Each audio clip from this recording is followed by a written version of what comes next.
Are you tired of the violence, tired of the injustice, police brutality, rampant discrimination, lack of gun control in this failed biased socioeconomic experiment called America? Or maybe you need a break from the relentless grind and want to regain control of your destiny, your wealth, your health, and your purpose. DiversifiedGame.com has the right course for you. Prepare for my first trip to Africa. Looking to reconnect with your roots, start a new business, or just a fresh start. Africa, aka the motherland, is waiting. Don't let the Chinese and the Mzungus have the fun and also take over the motherland.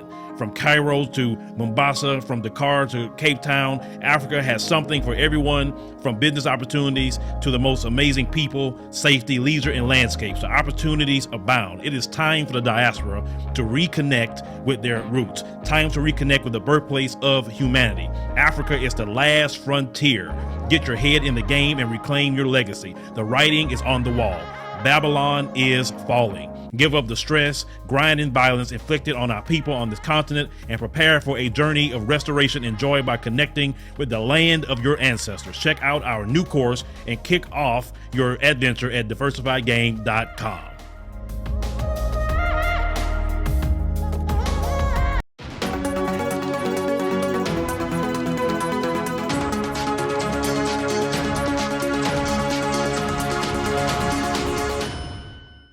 Hey fam, welcome back to the African Diaspora News channel. I am Wongel Zelalem bringing you the story. Today's story comes from England. 4 people have been arrested for the racist attacks that they have unleashed on Marcus Rashford, Jadon, Sancho, and Bukayo Saka. Those 3 football stars that faced racism in a big scale because they lost the game for England. This is just crazy. When they win, they're British, they're celebrated. When they lose, they're monkeys, they're the N-words.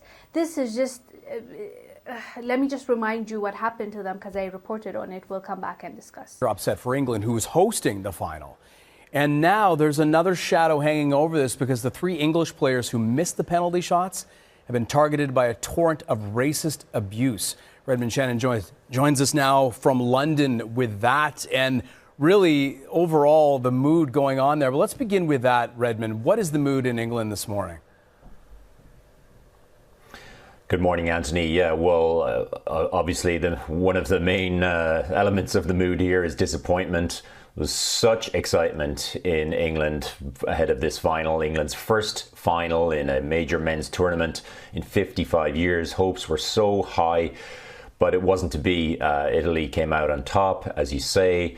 And those sentiments of disappointment today in England are mixed with anger at the targeting of the 3 English players, one of them as young as 19, Bukayo Saka from London. He missed the last penalty kick to give Italy the title, and he and the other 2, Marcus Rashford and Jadon Sancho, have all been targeted online with racist. Unfortunately, this is not the first time that these black football stars are facing this. The racism has been there for a while now. It's just now in a bigger degree, and a whole lot of them are now attacking them because they lost the game for England. And this is a game, like you lose, you win. So what? Just because they're black and they lost, that now gives you the right to be racist towards them and insult them and say whatever you want to say. It was so bad that Prince William had to come out and talk about it. The Prime Minister Boris had to talk about it because of the scale and because of the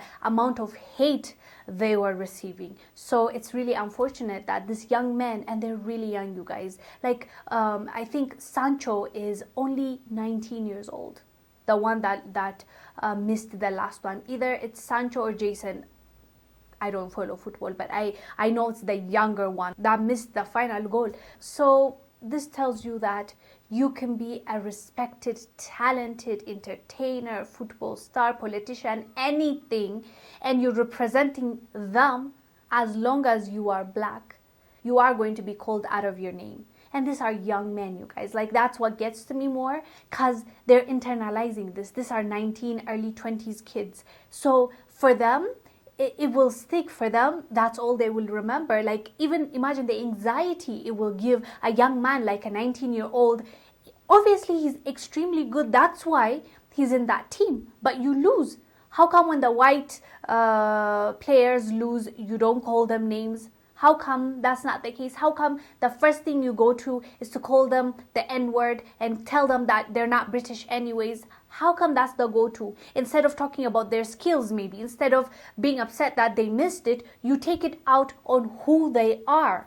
And that to me is the huge problem. I'm more concerned and worried for these young men because they are young. They have so much to look forward to. They have so much to do and so many things to improve on and to do better. Now, how do you even play on the next game when you know that the people that you're playing for are racist towards you, hate you because you lost the game and you're only 19 years old? That really, really makes me sad, you guys. I really hope they get all the tools and the necessary people around them. Get therapy, get people that care about you so that at least mentally you'll be okay. I'm glad these 4 people are arrested, but let's be honest, those are not the only 4 people that insulted them and came for them and said things about them, right? So they need to address this issue. It happened in a big scale. Now England, it's time for them to address this instead of just hiding it and saying that racism where?